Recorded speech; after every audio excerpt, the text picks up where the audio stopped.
dehydration. Like, they took this Oh thing no! out. Oh, I heard about this. Yeah. It was real. Yeah. He was on a roll. Thank you. And he had a nice cream sundae. He did. Okay, I'd like to call this study session call to order. Would everyone please rise for the flag salute?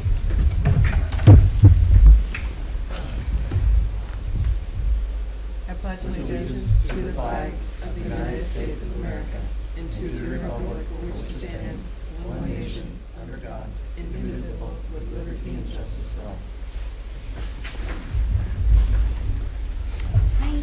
Tacoma Public Schools acknowledges that we are on the traditional, ancestral, and historic lands of the Puyallup Tribe of Indians. We honor with gratitude the land itself and the Puyallup Tribe. This acknowledgement serves as a first step in honoring our nearest tribal neighbors and partners who have inhabited this region since time immemorial, and to whom we give thanks for allowing us passage to their lands. We shall intentionally create inclusive and respectful partnerships that honor Indigenous cultures, histories, identities, and socio-political realities. All right, well, Superintendent, I think I'm going to hand it over to you. Thank you, Madam President. Tonight we are here to share with you our continuous achievement plan process. So this is an annual part of our work as a school district. We have our school directors, our assistant superintendent of teaching for learning with us tonight to talk to you about how they lead through the process. We will not go into all of the specific plans. You can imagine all 58, but we'll give you some highlights of what each level is focusing in on, what we are focusing in on as a district, how it meets some of the requirements. You do not need to take action on each of the plans. You just need to be in a place as a board where you have reviewed our process and that you're free to ask any questions. We do post plans on the websites so that families can have access to them. And so with that, I am going to turn it over to Mr. Assistant Superintendent Zeke Edmond to take us through the opening pieces, and we'll go through our typical study session process. We'll give you some presentation materials. You can free to pause us at any time, but we've also planned for some questions at the end. And that's where we're at. Zeke? Sounds great.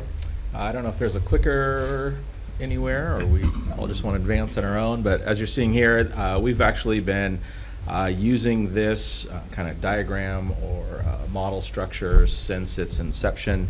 The team came together 2017, started planning and worked through what is it we want to do. This is all about alignment with our strategic plan, which is part of obviously our district work from the board all the way out through our classrooms. And on this second slide, we just kind of walk through kind of that history piece. Again, implementing in schools, the very first kind of round we did was really focused on interventions and how do we help students that are maybe behind in reading and math at different grade levels. And what we noticed that for us as a process in the district is we adopted the same kind of mantra we did for schools. It was about continuous achievement plans and how do we continuously improve. And one of the things that I appreciate most about this team is they adopted that same continuous improvement. So over the years, it has evolved from out of intervention into core instruction. We've drilled deeper in at each grade level. We've gone beyond reading and math to include science and social studies, other subjects. The team will talk more. But I believe about every 2 years, you see a pretty significant shift as we get the data back. How do we now want to go and do this better? On the next slide, we talk a little bit more about some of the kind of primary pieces. That academic element is obviously huge. One of the things we really wanted to do is, the team will talk more about kind of the PLC work, but when you think about a grade level team coming together to just get better, and what is their focus on that academic piece? Where do the standards come into play? Where does a unit look like from beginning of our targets all the way through to formative checking in for understanding, that strategies for instruction, the differentiation. And it's not so much about just chasing that end of year state test. It's more about what growth do we see within one unit. That might be a 2-week unit in math. It could be an 8-week unit in an ELA class. And then on the SEL side, obviously as part of our whole child work, that continues to be a strong piece within the plan. Teams come together with their kind of TWICI teams or SEL teams in schools and write their goals out from beginning to end. And the CASEL 5 competencies are an anchoring piece of how that action plan comes together. And then the discipline behavior piece, kind of again, another morph for us about 3-4 years ago when the state made some changes on how discipline needed to be approached as districts, as a state. We switched how our discipline behavior plan looked in CAP so that we aligned with that same thing, looking for antecedent, looking for kind of root causes, looking deeper at the data, and then really getting serious about that discrepancy between our student populations and exclusionary discipline. So again, for us as a whole, it's been something that at the district end with directors, with leadership, building leadership, we continue to keep that door open to how do we get better at making this actionable, but always aligned to that strategic plan. Scott, I believe you're next. Good evening. So we'll talk a little bit about PLCs, okay? I want to make sure that we all have just a base understanding. I think you all know the work that we do in PLCs, but PLC stands for Professional Learning Community. I'm going to talk a little bit about what the work of a PLC is, and then why it's so important to the work we do as part of the CAP process, okay? And then Julie's going to dive in and share how PLCs look and are working across our district. Okay, so professional learning communities are an ongoing process where educators work together, so collaboratively, in reoccurring cycles. So we carve out time every month for this work. And the cycles are around a collective inquiry and action research to achieve better results for students that we serve. And then the base assumption of PLC work is that we are learning together so we can improve outcomes for kids. Right? So we're in these PLCs, so we're learning about how we can improve outcomes for kids. So why are PLCs so important for the work we do as part of CAP? It's really where the work of CAP happens. So it's where teachers get together and look at the data and set goals for students.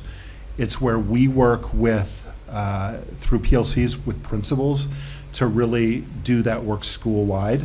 So as part of that process, that's where CAP occurs. So let's look at that next slide. Hey, good evening. So like Scott mentioned, CAP is really an integral part of the professional learning process. So TPS is lucky. We have the late start days that are already embedded for teachers. If we look at the slide, teachers meet weekly late starts, week 2 and week 4. And then they also have data days 2 times a year and 90 minutes for the PLC. So the CAP process is really a cyclical process. It's not, you know, they meet at day to day and they finish all the CAP there. They also have those late start PLCs to really go through the CAP process cycle, which the stages are analyzed, so they're analyzing their data. They're then developing the plan, which that's spread out. You know, schools will use those late start PLCs to maybe one PLC analyze the data, develop reading, and then they also use those chunks of day-to-day so that it's a process throughout the year. And then there's the piece of implementing the CAP. So after they develop it, it's utilizing those PLCs to bring back student work, to look at CAP is based on, for the reading and math, a unit. So bringing back assessments, analyzing, and talking about how do we improve? What's the next step that we can go back tomorrow in the classroom and implement? So the PLCs is really an integral part of CAP because that gives them that vehicle to be able to meet collaboratively. As if I'm a 3rd grade teacher, I'm meeting with my 3rd grade team and I'm developing that CAP and I'm revising it as I go. And then at the end of that CAP cycle, like we're going into day-to-day in February, we're then analyzing what were the results of that goal, and then we're writing our, analyzing and developing our CAP plan for the second half of the school year. There's also our collective bargaining language around PLCs. It references the work of DeFore. What that means is it's a commitment to improving student learning. So that's really the goal of a PLC. And then we're going to go over elementary CAP components. Vince is going to go over middle school and Doug is going to go over the high school components. And just like Zeke mentioned, every year we improve. So some of what's the same that you'll see in content areas for elementary, we're still focusing on English language arts, mathematics, social emotional learning, behavior, and then principals also have that leadership plan that they then co-develop with staff. New pieces this year for elementary are music and PE. So those were pieces added. We gave specialists, they had the opportunity to meet with their like peers at day-to-day to really get practice with writing the plan because it was new. Some of the components of the plan are still the same as what we've done in the past. Teachers meet to analyze the data. They then write a goal, and that's really to help students achieve the standard. It's for elementary, it's based on a unit plan using our curriculum for math and ELA.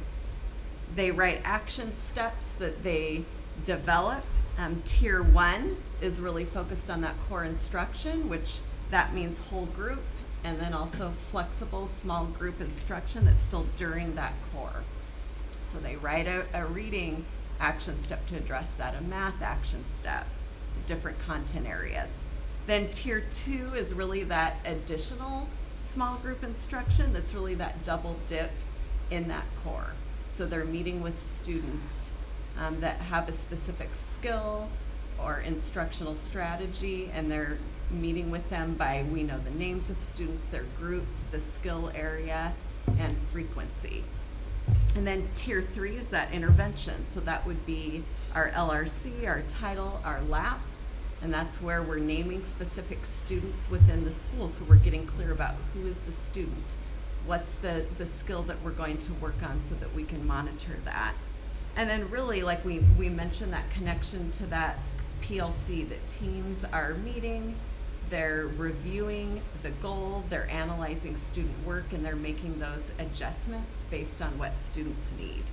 They're using rubrics that relate to the curriculum. Teaching and Learning has connected our professional development for principals to really dig into that, to unpack, and then the measures for goals as well. And using a lot of curriculum-based assessments with our new ELA adoption this year, SAVIS, and then also our math, which Ready Mathematics, which has been a few years now. There's curricular assessments embedded within those materials. So we thought it would be helpful to share what this looks like for principals in a principal PLC. So Julie and I have divided our elementary principals out into 7 PLCs, and we meet with them individually once a month. And what you have in front of you is our work from last month. So a goal of ours this year has really been diving into the work around MTSS and how we're really supporting those students who we identify through the CAP process who need extra support in our schools. So this specifically... Scott, I want to pause just really quickly. MTSS. Thank you. I was just about to ask that. Multiple Tiered Support System. LRC, Learning Resource Center, which is a type of resource that we do with students that have disabilities and based on their disabilities. I'm just going to go through. ML is multi-language or multilingual. Title and LAP, which is LAP is Learning Assistance Program. So title is the federal categorical funding source and requirements, and LAP is your state version of that, which is the Learning Assistance Programs. It's helpful for us sometimes as staff is to identify what are the programs, and because there's staff typically associated it. These are not LAP students. They are Corey's, Elizabeth's, and Enrique's supported through these services. And so that's where the individual identification of students is really critical, and we don't want to lose that, is how we support students. They're all our students. They all have different learning opportunities, different needs, different supports at different times that have to be flexible, but we have these consistent funding sources. And so I just want to break down those acronyms. Am I missing any real quickly? I think we got those ones. Fair. Thank you. Sorry. Good, and I think the work that we're really pushing on is how do we really help principals coordinate those supports for students? So students aren't missing, key components of their day in their classroom, right? So that's been a big push for us and a big lift for us. If you look here at just our agenda from last month, there'll always be a gain, so something that we really hope that they walk away with. The gain in here was an understanding of how their school is performing with fourth grade students. Now, we look at all students, but we were focused just on fourth grade for the purpose of this PLC.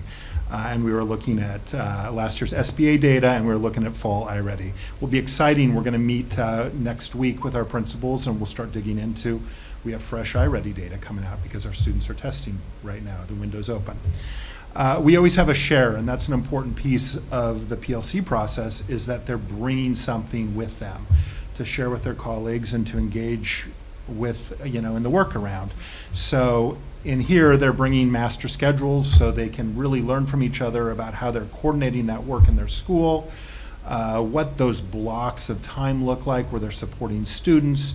And we go back to the LRC, which is our special ed, ML, multilingual, and then for those students who are identified to get Title App supports. And then this last piece is really a key piece, and Julie and I have really, our belief is that you've got to, from that learning and that work we do, you've got to develop something. You've got to have a next step, something that you're going to take away and do now based upon the work that we did in this PLC. So this was last month, and we're excited because we're going to dig into specifically third grade when we meet with them next week. So the elementary folks and Scott and Julie's leadership and working with the team have really tried, if you look over on the right side in that bottom quadrant, is getting really specific, right down to that individual student's level to make sure that we're not missing someone. And it's important that we do that systematically as well to support individual classroom teachers. There's never enough time to do all the things, and we have to work together as a team and as an organization. And it's really difficult if I'm a third grade teacher trying to coordinate all these services. And so sometimes we have to take a step back and say, how is the system coordinating in order to support what's happening in the classroom? And so that idea of listing all the students by teacher, so are we capturing those? Did anybody in there? And it's, as you all know, our student population is dynamic. So what you did in the beginning of the year may not be the same classroom that you have in that space. And so we're really working through that, then analyzing the iReady domains. Domains are, you can think about as these sections of learning, right? So a domain would be a group of standards or skills, if you will. So the idea is that in reading, for example, I'm at a level 2. I'm not a level 2 in every domain, right? There may be certain targeted areas. It's not just that I don't feel well. If you're using a medical, it's, well, tell me more about that. What are the specifics? And so that we can get into that. And then you can see that sometimes there's that third question is there may not be enough supports or services in a school to meet all of that. And so we're really getting down to that functionality. It's one thing to say, well, we're intervening with every student, but are we sure, are we clear? And so we're really saying, is there, in order for us to assign more resources or for us to think about different ways, we have to get down to also identifying functionally. You can't just say every kid's in a small group. What is a target size small group? Is there enough resources during that day, during that time period? And then you can see how that's magnitude if you're in an elementary school for each grade level in that space. So Can I ask a question, or should we wait? I just want to. No, because this is yours. perfect, because this Yes. is elementary, and then we're going on to middle, so ask. Yes, so, because I don't want to forget. Yeah.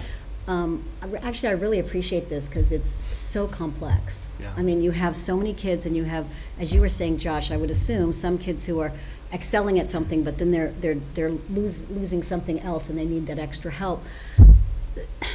I'm just trying to, I mean, the teacher, it's just a lot for this teacher to manage, but I'm also wondering, with all these different categories, if they're all pullouts, how do the kids not miss, that get behind in other core work if they're always getting pulled out to catch up? I mean, that's really the essence of the work we're doing this year, Yeah. right? Yeah, so the block is intended so that MTSS, the multi-tiered system of support in the master schedule, which they do have a common master schedule that we roll out in the spring. District-wide? Teaching and learning. We share it with principals, and there's a 25-minute reading MTSS block, and then there's a 25-minute math block in the schedule. And the intent of, ML, pulling at that time, Title LAP and LRC is that they're not missing Okay. core, so that you're coordinating during that block. And then if I'm the third grade classroom teacher, I maybe have 10 students in my room because we're coordinating that so that,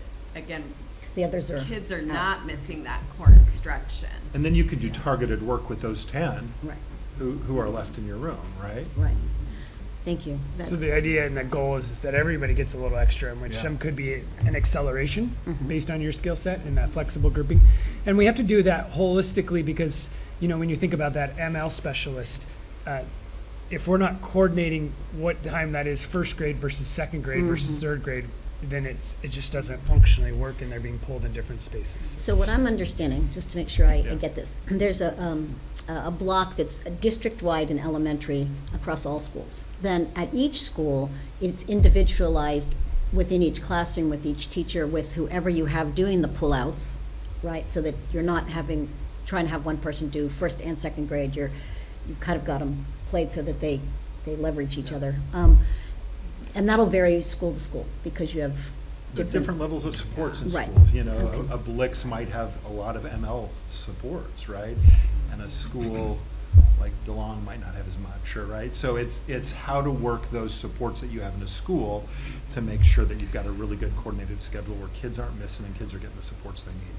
Thank you, you guys, that's very Like, clear. I was at a school today, and it was awesome because the music and the PE, because they're also pushing in when they have that time as well. So the PE and music are leveraged in a fourth grade classroom. So kids were split up in 5 areas, very small groups, like 5 kids in each room. So 2 classroom teachers had a group, PE and music had a group, and 2 ESPs. So I visited all 5 of them. They plan together, the principal said, which is great. So and the data looked strong, so it was exciting. Thank you. What else from elementary?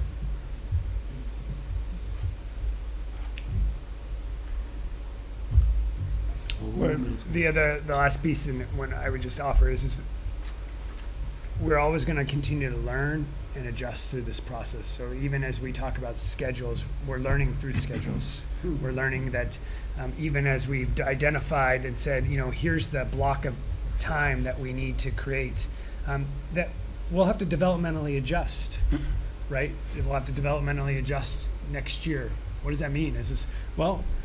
Building some stamina for kindergartners they may need more flexible time in those first couple of months versus a 5th grader that has routines and different things. So as much as we share with you, this is what it looks like today, and then we will learn and we will adjust based off of the data and information that we get. So with that, I think we can turn it over to. Well, good evening. Thanks for this conversation. I'm Vince Blauser. I don't know if I've met all of you, new kid in the block in this panel. So the middle school support system, I've got a list here, is really strategically designed with a clear objective, I think. It fosters the academic, behavioral, social-emotional success for kids. And this approach, I believe, involves a series of very intentional, data-driven steps. And I want to walk you through each one of these bullets. The first one is being a data analysis. And this really is that process it begins with a thorough examination of student performance data across various subjects. And with analysis, this helps really identify where students are struggling. The second one really is that standards identification and unpacking, as Julie alluded to, that teachers pinpoint those specific standards that are linked to those deficiencies, and they delve into those standards to understand just those underlying skills that need attention. The third piece is really that strategy development, that equipped with this information, the teachers employ those high yield strategies, those strategies that are integrated into the CAP plan. They're outlining action steps to address and identify those learning gaps that kids have. And this fourth component, I think, is really important too, as Julie alluded to, it's this collaborative teacher effort. And it's through these PLCs, which this discussion is incredibly vital, And it guides teachers on when to reteach concepts, when to apply the differentiation, really when to move on to a new standard if kids have met the learning targets. They also determine the necessity, as Julie alluded to as well, the Tier 1 and Tier 2 interventions, which is critical. The number 6 here in this, the line 6, is that quarterly CAP review. And I think this is critically important that it's kind of real-time review, that the regular check-ins every quarter that ensures that CAP remain relevant and effective. It's not one of those things that just sits on a shelf, if you will. And it's important to revise these action steps or perhaps even move forward on that new standard based on the latest data. And the last one is really with that end in mind, is that celebration of success. And I remember as a principal just witnessing students who graduated from intervention programs. It was just immensely satisfying, just incredibly rewarding. And this whole process really epitomizes the ultimate aim of our middle school support system. So in essence, this structure system of support is a dynamic, really collaborative effort focused on enhancing student learning and well-being. So some additional complexities for middle schools, right? Traditionally, our middle schools are larger than our elementary schools. And so you have a number of students that when you think about it, is you know, if an fifth grade elementary school had 20 kids that maybe needed some additional supports in a grade level, well, now you go to having 3 or 4 elementary schools, and you can see how a 6th grade team has additional complexities. I have as a student, different smaller times and chunks with that in there. Intervention is really hard to be in an intervention block for a semester. So the idea of how do you develop flexible supports inside so that kids can still explore different pieces and get supports. It's a dynamic piece. We're fortunate we have a lot of folks that have been in middle schools, that have learned in middle schools. But I want to give some real shout outs to our middle school teams. They're rolling up their sleeves, they're trying this. I'm looking around the room. Each of you have had an intimate relationship and as a family and support with middle school age students. And you can see that dynamic of going through puberty, starting that process in there. And so this complexities that teachers have to balance out, it makes this job so difficult, and that support. And so, you know, as we go through this, it is truly a cycle, and well, here's the group of kids that I have this year, or sometimes even this month. How do I support them? They need time. They need to be able to facilitate a process. So we're trying to maintain some consistency you can see from grade level to grade level in the processes, but understanding that the content may need to change a little bit at each level.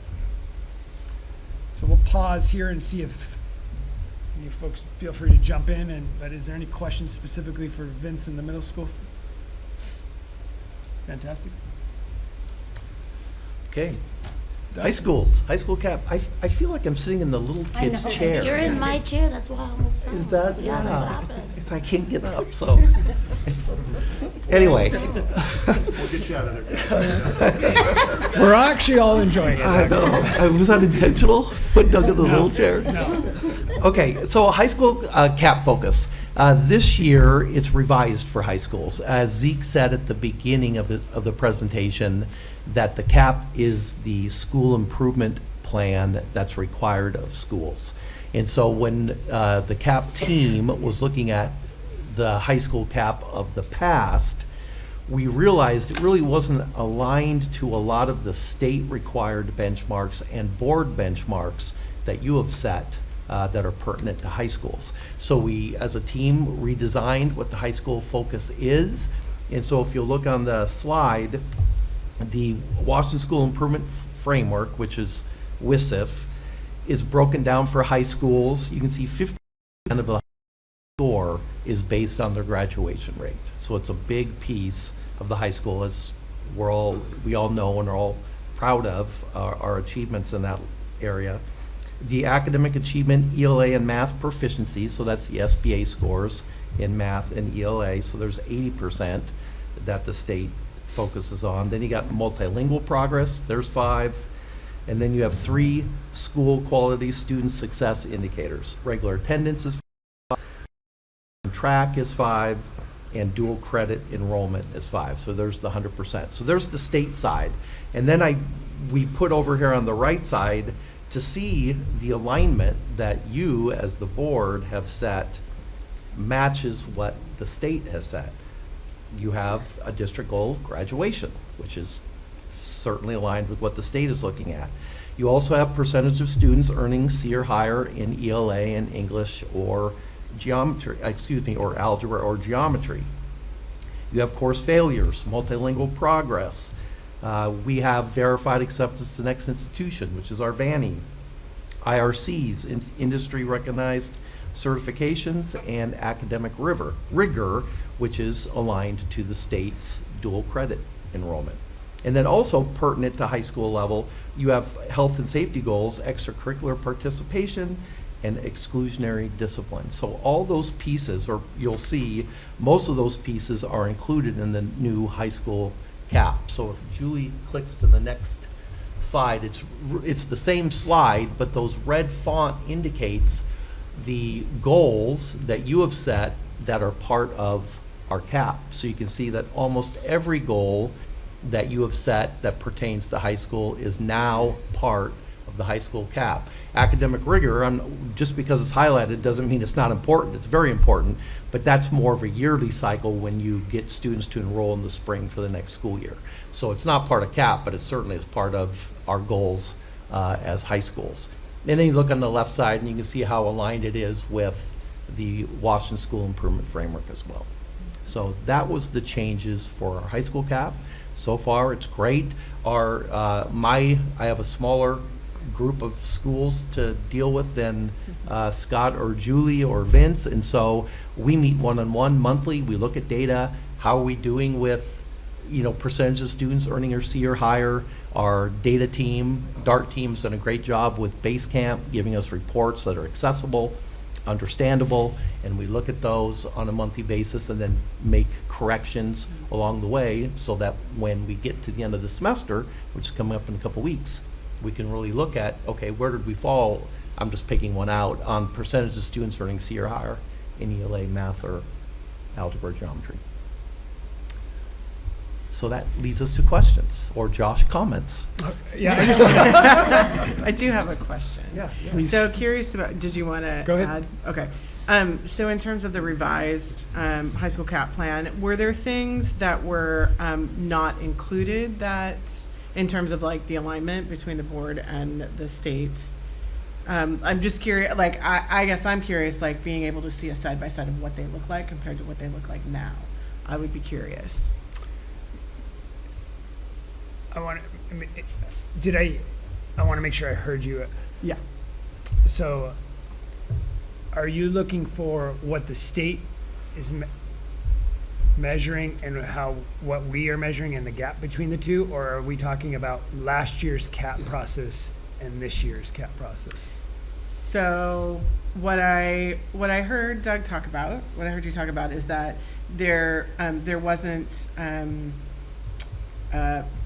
I don't quite remember how you said it, but like what's coming to mind is parallel alignment between like board goals and district goals and the state and in the cap process. So I was just curious, like how the previous cap process looked compared to what it looks like now.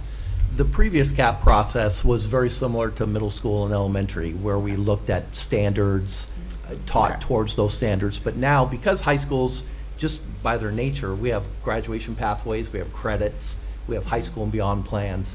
These components that you see on the slide, that bar in the middle tries to show you on the left, those are state WISA frameworks, and on the right are your board goals, and we're very well aligned between, your goals are very aligned with what the state is looking for. Okay, that helps, just in terms of what it used to be, so Yeah. thank you. And I was not at all, I want to clarify, implying that we were not meeting the state standard, like, that's not at all what I was trying to imply.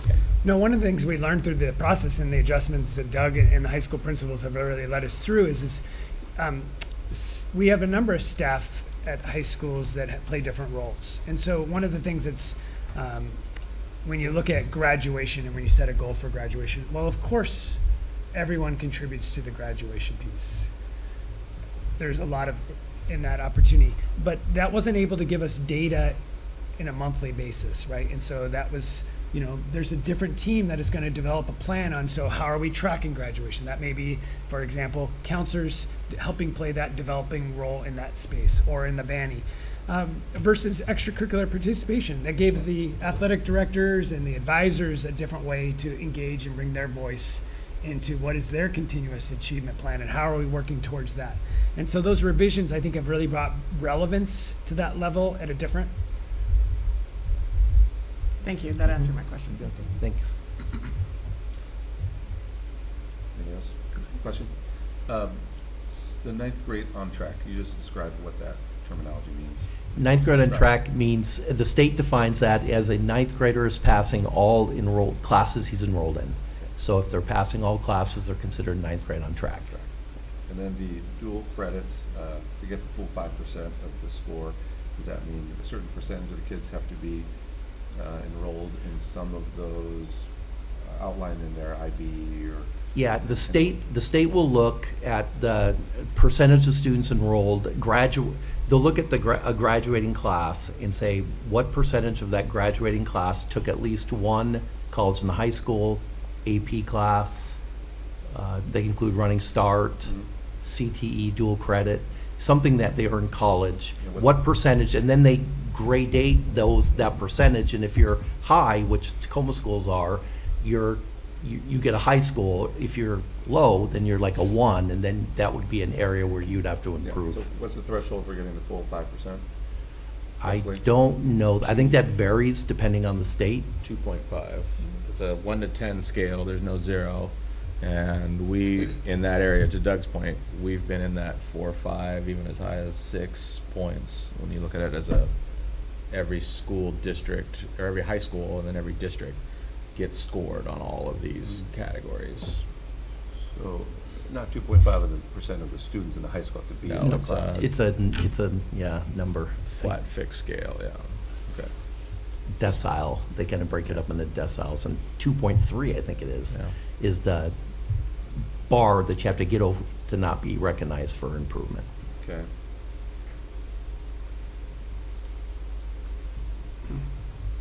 Can I ask about handoff from elementary to middle to high, since you're changing staff and you're changing principal, groups and all of that?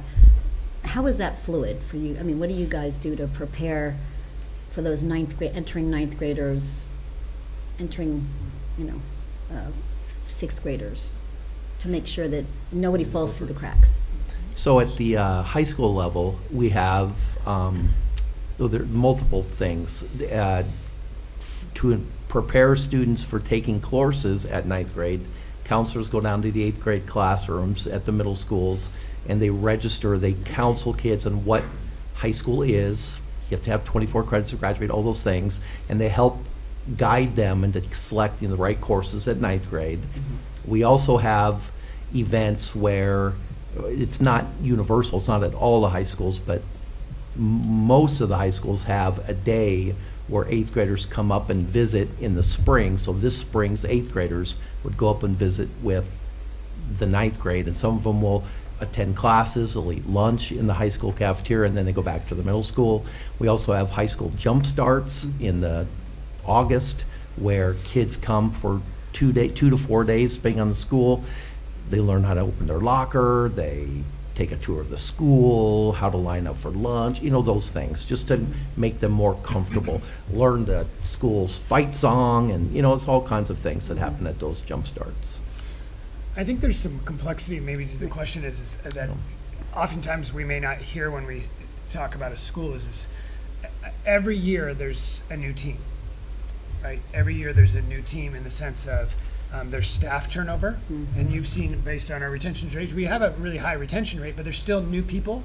There's still new people moving within different grade levels, which adds to the complexities and so teaching a new set of standards potentially in that space.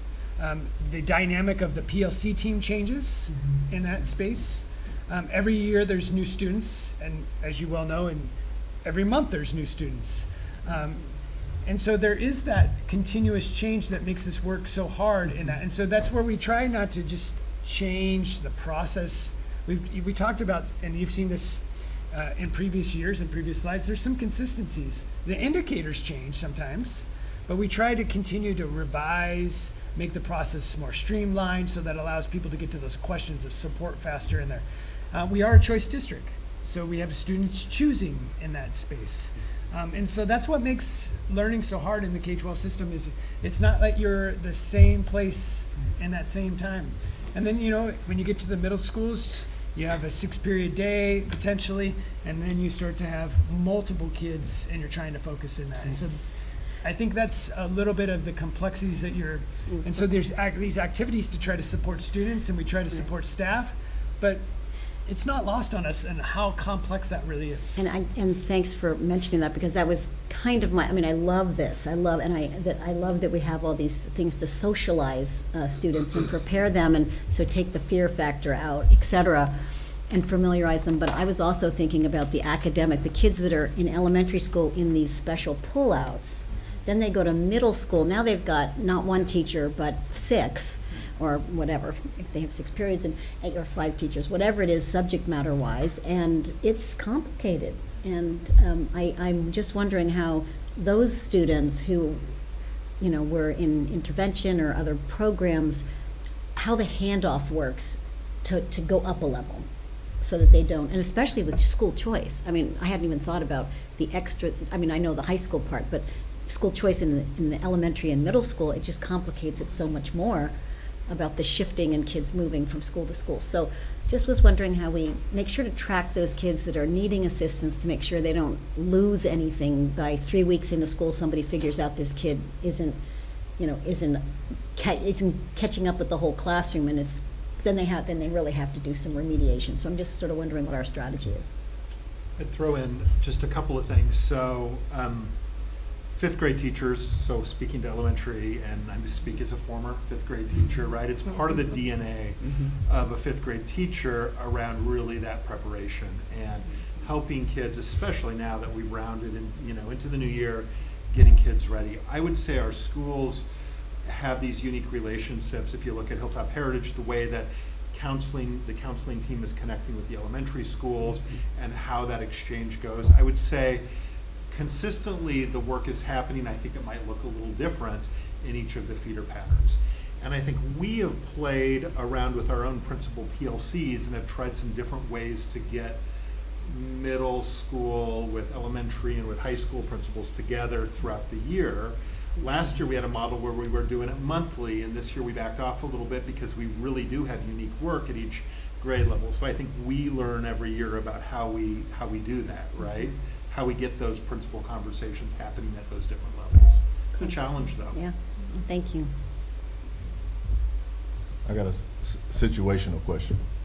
So I'm a high school principal, middle school principal, elementary school principal. And last year I did my absolute best work on this CAP plan. How do you, as level directors, bring people along, right? I feel like I did my absolute best last year. We ain't got nothing to work on this year. How do you bring folks along? I think one of the ways we have one-on-ones with principals in addition to pulling them together once a month for their small group PLCs, and it's outcome based. So they, like Scott mentioned, they'll bring their master schedule. We'll ask them to, analyze comparing the data to a CAP action step for a team. And there's always a reflection in there. I feel like our principals are reflective because there's questions about what's your evidence, and they share with the principal, and then there's in a small group they each share, and then in one-on-ones like this month, the work from that PLC is connected to the one-on-ones. We have them look at data, looked at some of the growth data with iReady today, and then visited some classrooms to see it in action. So I feel like our principals have a strong reflective piece, just like we want to model for our teachers, because they're constantly looking at data, reflecting, like what Josh mentioned. The intervention block is also they're extending kids too. So how can so kids aren't stagnant, right? How can we move them to that next level? What's that strategy to enrich and differentiate for all students. So I think just modeling that we're all learners. This is a process and we haven't arrived. We're constantly grinding to help all of our kids do the best that they can do, and we're meeting them where they're at. I think and I watched this, I talked to the principals, I talked to staff, and I watched these guys do it. Data drives things.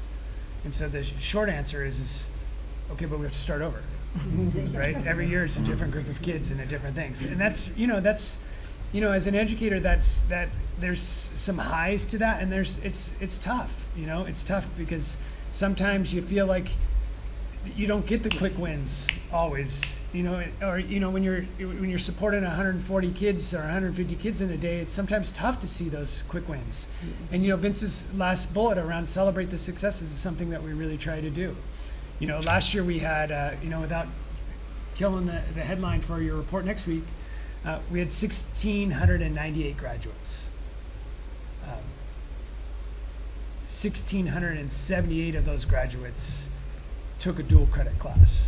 Wow. So that's 98.8% of the graduates took that. And so we're constantly saying, and so this year, unfortunately, is you got to start all over again. And that doesn't mean you have to take it during that one class, but this whole idea of a cycle that we start, it's in sports, it's a new season in that space. And I think it's more than just sports. I think, if you're in the arts, it's a new show. And so, if you're like that environment, and there's a lot of educators, there's an understanding. And so we don't get too much of that pushback of, well, I already did my best. You get a lot, through our hiring practices. I think that the board's work, and there's a lot of work that the Teaching for Learning department talks about, and the equity work, that you see people that are with you right now in that space.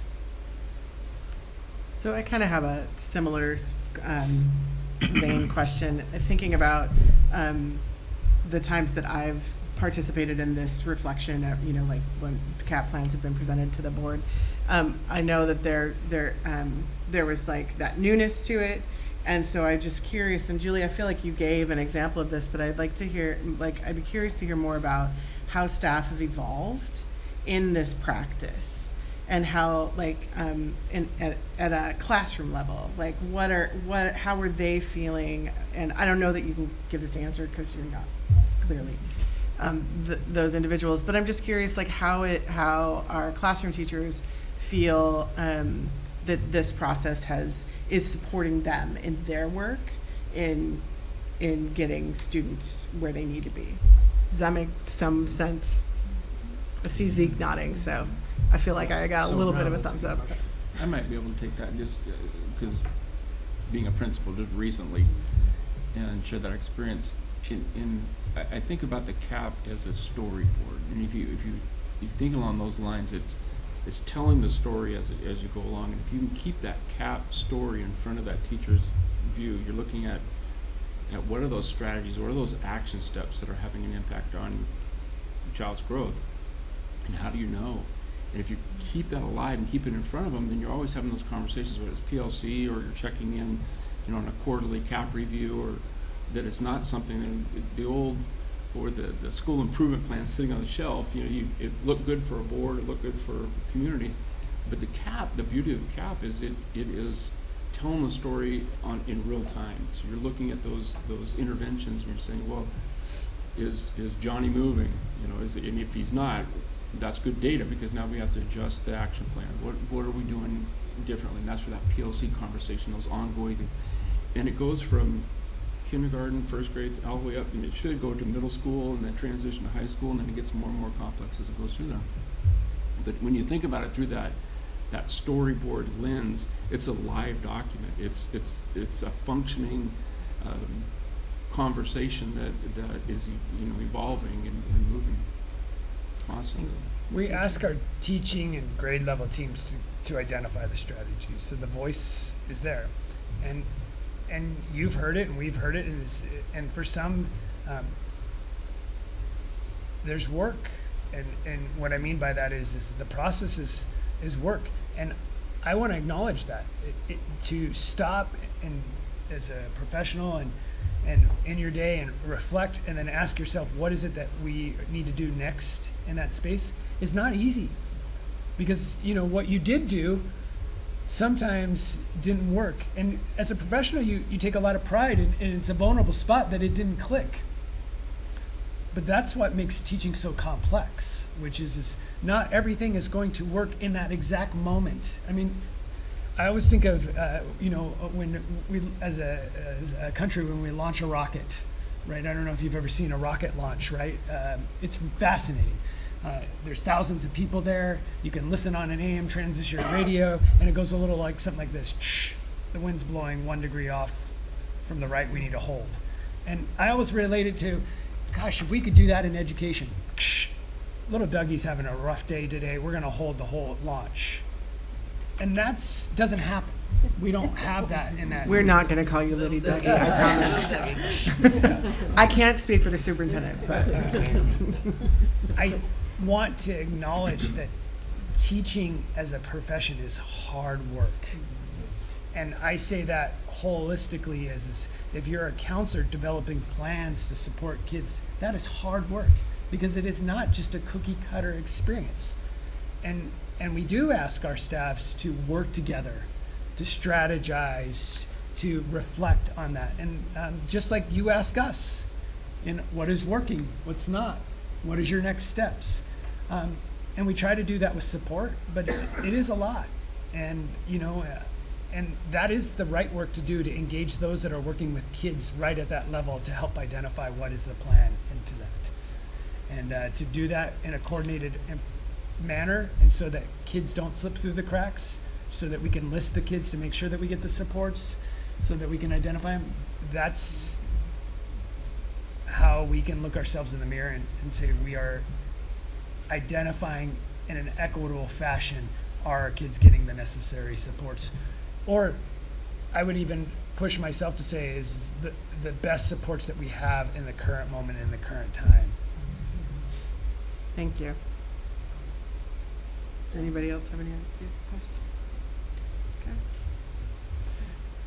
My last thing is thank you for your time. I want to thank the team. There's a whole group of folks, a whole team of folks, not only, and I can go down the list to the DART team, the assessment team, the special ed team, the multilingual team, the title team, progress monitoring, you know, spending time, how do we work to develop resources, better assessments, how we, our finance team, and how are we allocating resources, the HR team, the staffing, the school teams, so many people trying to work in a connected manner to help support kids have better supports along the way. And so I want to thank these folks. Dr. Nolan's been quiet, but has been a strong voice behind the scenes and in front of the scenes to say yes, and gives me grace enough to let me go. And then all the school directors, Zeke's entire team, in this process. So I never want to represent it as just this, but we are here tonight because they are out and about many nights.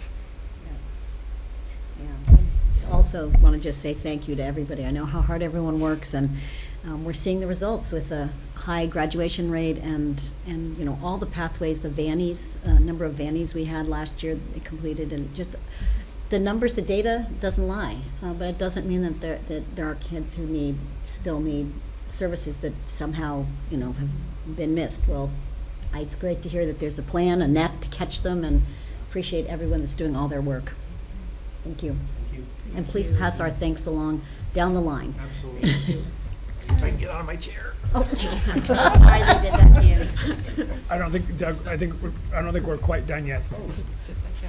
Doug was ready. Okay, actually, you might be demoted to Little Dougie, so just so you know. All right, if there's no other, thank you again, and thank you, Dr. Bombright, I echo everything that has been said, and just the work that you all do, and all of the humans that aren't here representing the work that's being done. And with that, we're adjourned. Thank you. now, Doug, you can get out of your chair. I had your back, and then you're like, Well, like I said, a sixth of 98% if you lose one. My question really was,